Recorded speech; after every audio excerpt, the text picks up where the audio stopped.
네, 서울 시내 차선을 도색하면서 부실 시공을 해서 징역형을 선고받은 도장업자가 유죄 판결에 노란 것 없이 지난 5년 동안 LH 임대아파트 재도장 사업을 재하청받아 또 부실 시공한 사실이 YTN 취재로 확인됐습니다. 시공부터 준공까지 무사 통과였는데 LH는 취재가 시작되기 전까지 재하청이 이루어졌는지조차 모르고 있었습니다. 취재기자 연결해서 자세한 이야기 들어보겠습니다. 이준엽 기자.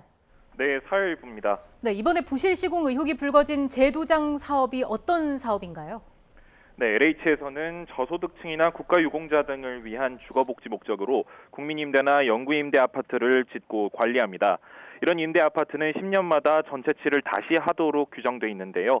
지난 2016년부터 5년 동안 LH에서 입찰에 붙인 게 242건입니다.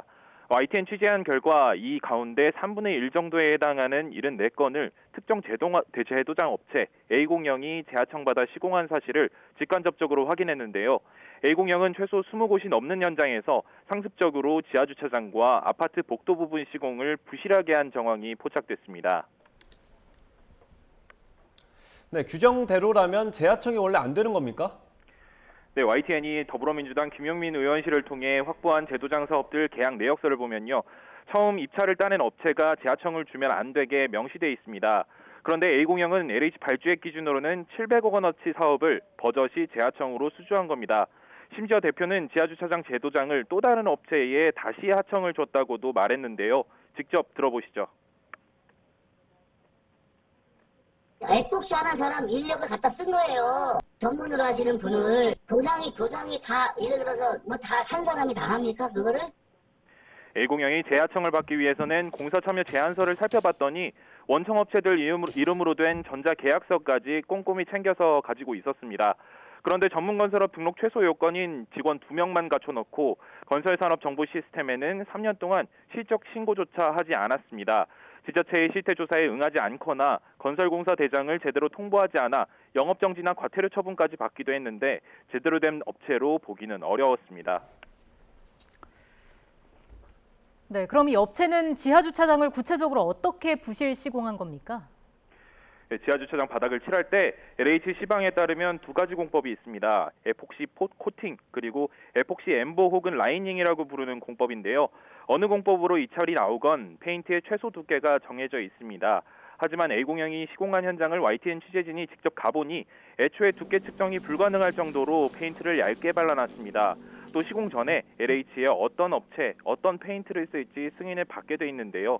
저희가 A공영 시공 현장들 페인트 거래 명세서를 입수해보니 승인받았던 페인트 사용이 아예 없거나 극소량만 있었습니다. 대신 현장에서는 제조일자가 1년 넘게 지났거나 품질이 떨어지는 B브랜드, 이른바 좌표 페인트통을 발견할 수 있었습니다. 이 두께가 중요한 이유는 두께에 따라 차들이 지나다닐 때 오랫동안 칠이 유지될 수 있도록 견디는 힘이 달라지기 때문인데요.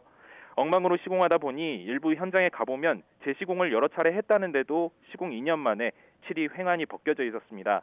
원래 10년에 한 번씩 재시공하니까 앞으로 8년을 견딜 수 있을지 걱정되는 수준이죠. 네, 아파트의 복도벽도 잘못됐다고 했는데 어떻게 시공된 겁니까? 네, 아파트 복도 일부를 시공할 때도 시방의 규격이 다 정해져 있는데요. 1단계로 수성 페인트를 바르고 2단계로 다채무늬 도료를 바른 뒤 마지막으로 코팅하게 돼 있습니다. 그런데 이것도 안 지켰습니다. 첫 단계 수성 페인트 대신 번들거리는 낙서 방지 페인트를 바르고 두 번째 다채무늬 도료까지만 바른 뒤 코팅 없이 마무리한 겁니다. 낙서 방지 페인트가 수성 페인트보다는 비싸지만 코팅제나 인건비 절감 효과까지 하면 자재비를 더 아낄 수 있는데요. 이렇게 시공하면 겉보기에는 코팅한 것과 비슷하게 번들거리지만 직접 가서 연필로 낙서를 해보면 차이가 뚜렷한데요. 코팅을 제대로 하면 연필이 안 그어지는데 그냥 쭉쭉 그어지는 겁니다. 코팅을 생략했으니 더 쉽게 더러워질 수밖에 없겠죠. 네, 그런데 부실 시공 남발한 해당 업체의 대표 처음이 아니라면서요. 지난 2015년에 서울 시내 곳곳 도로를 기준에 못 미치는 불량 도료로 시공한 업자들이 무더기로 붙잡혔습니다. 이들이 시공한 차선은 비만 오면 안 보여서 악명이 높았는데요. YTN 취재 결과 LH 임대아파트를 부실 재도장한 업자 박모 씨가 바로 이때 브로커 노릇을 해 징역형 1년에 집행유예 2년을 선고받은 인물이었습니다. 형이 확정된 2016년 3월부터 2년이 집행유예 기간인데요. 박 대표는 이 기간에도 활발히 LH 임대아파트 재도장을 하면서 부실 시공을 이어간 것으로 확인됐습니다. 네, 이렇게 문제 있는 사람이 문제 있는 시공을 한 건데 LH 책임은 없습니까? 네, 앞서 말씀드렸듯이 LH에서 시공 전에 어떤 자재를 쓸지 승인해 줍니다. 시공하면서 당연히 이 자재를 쓰는지 다른 자재를 쓰는지 감독을 해야겠죠. 그런데 시공 과정에서 LH는 문제 현장들을 걸러내지 못했습니다.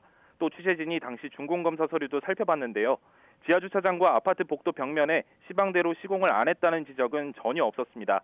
게다가 지하청 자체가 안 되는데 지하청 사실도 저희 취재 전까지는 파악하지 못하고 있었습니다. 네, 그럼 이 의혹에 대해서 해당 업체 대표와 LH는 각각 뭐라고 해명했습니까? 일단 업체 대표 박모 씨는 아파트 복도는 시방대로 하지 않았다고 실토했습니다. 대신 1단계에 더 좋은 페인트를 썼다고 항변했는데요.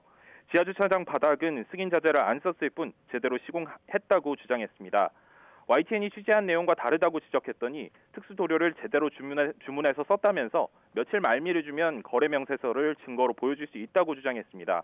하지만 약속된 날이 지나서도 박 씨는 연락 오지 않았습니다. 해명 직접 들어보시겠습니다. 무슨 말씀이세요? 라이닝이죠. 좌표를 썼다고 쳐도 다 KS예요. 좌표라는 건 있을 수가 없어요. 거래명세표 드린다니까요? LH는 YTN 취재가 시작되기 전까지 부실 시공은 물론 지하청 여부를 전혀 모르고 있었는데요. 업체에서 작성하고 속이면 어떻게 알겠느냐고 하소연하기도 했습니다. 하지만 자재를 제대로 쓰고 있었는지나 시방대로 이루어졌는지는 확인이 충분히 가능할 뿐만 아니라 반드시 해야 하는 내용입니다. 네, 취재가 시작되고야 알았다고 하는데 이후 LH가 어떤 조치를 내놨습니까? 보도를 앞두고 LH는 지난 5년 동안 임대아파트 재도장 공사 현장을 전수조사하기로 했습니다. 충북 음성군을 비롯한 일부 현장에서는 이미 부실 시공 사실을 확인한 것으로 전해졌습니다. TF를 따로 꾸리는 방안도 검토 중인데요. 품질이 미흡한 현장은 하자 보수와 보완 시공을 추진하고 재하청 관련 불법이 확인되면 법에 따라 적극 조치하겠다고 덧붙였습니다. 저희 취재를 도운 김영민 의원실에서는 감사원 감사 의뢰도 검토하고 있습니다. YTN 취재진은 복수의 LH 현직 직원들이 1차로 낙찰받은 업체들을 상대로 A01의 재하청을 종용한 정황도 포착했는데요. 후속 취재로 이어가겠습니다. 지금까지 사회일보에서 전해드렸습니다.